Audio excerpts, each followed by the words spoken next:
Hi, so we're getting ready for a big event at Sketchbook School, which is the launch of a really fantastic course, Let's Make a Map. And I'm a big fan of maps. I love making them, and it's great to be finally learning the right way to do it. And to do that, we are really excited to have Nate Padavick, one of the great map illustrators, helping us to figure out step by step how to do this. So let's have a quick chat with Nate, and he can tell us what we can expect from the week ahead, which begins on Monday at Sketchbook School.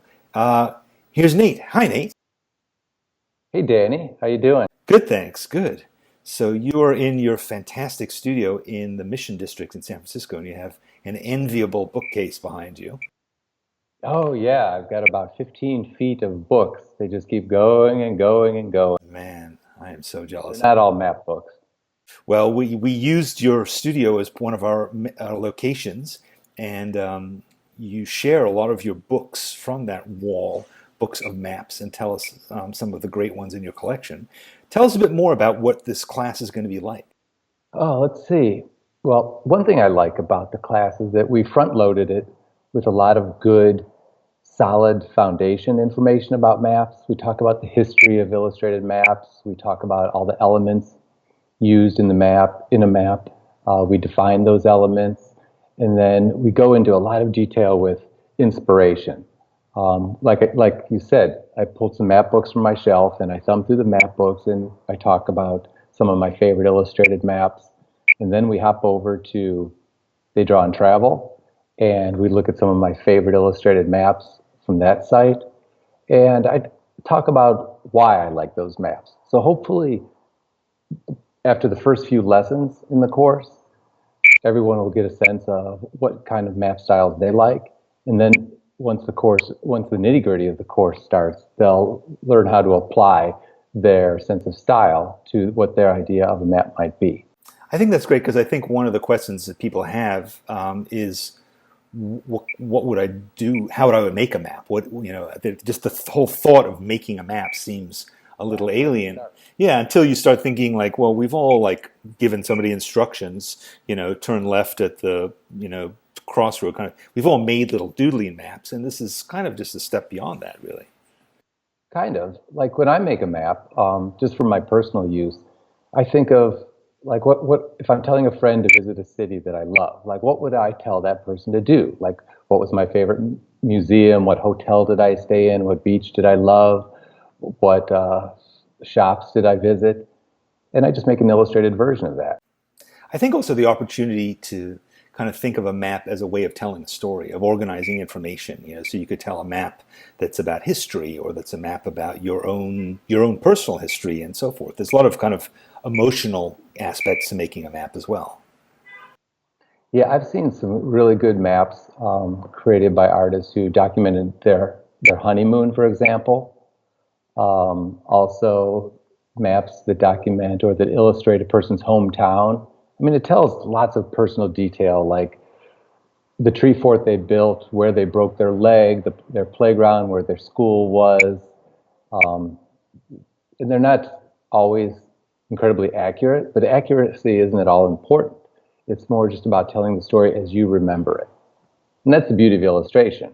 Right, because we're not making maps so that people like don't get lost when they're driving. These are maps that kind of just tell you what matters to you. It's like putting a filter on the landscape and saying, notice these particular things and their relationship to each other. Yeah, exactly. I'm going on vacation pretty soon to a little island in the Mediterranean. So naturally, I Googled illustrated maps of this island. And I figured that, and I found like a half a dozen of them. And I figured that if an artist took the time to specifically illustrate a little cafe or a particular beach, then it must be worth visiting. So I just added all those things to my itinerary. I hope you'll make a map too. Oh, I'm going to. Yeah, it's my plan. Excellent. So I think another thing that people have expressed some concern about is how good do you have to be at drawing in order to enjoy this course? Is it going to be a drawing challenge? Can you talk about that a bit? Uh, I'm not a good drawer. um, I I work digitally, um, and I don't think that rendering. You don't have to be an excellent illustrator or be able to render cathedrals in order to make a really good map. I think that you just have to infuse your map with your own creativity and your own story. And no matter how it looks, it's going to turn out. It's going to be a really interesting piece of art. Some people don't illustrate at all. Some people just make maps that are just words or use typography.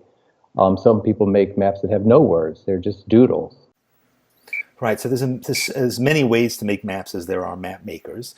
Another thing is you do use a computer and you use Illustrator and various other applications, but that's the only computer you really need, or the only computer program you need, is the program that'll allow you to watch these videos, right? I mean, you could do the whole thing by hand with a pen and paper, right? Yeah, um, absolutely. You don't need a computer to execute this course. If you want to share your map to a larger audience, eventually you may need to scan it, but that's not a major hurdle. So most people have a scanner, or if not, every copy shop has a scanner and they can do that for you. Yeah, I feel like the skills that you're going to teach us in this class have so many applications. Like we'll make a map together. We'll make a map drawing. Let's make a map. But then I feel like afterwards, years into the future, it'll be a thing that we'll continue to do, right? I mean, it feels like it's one of those sort of basic skills that once you teach it to us, we'll have so many ways of using it in the future.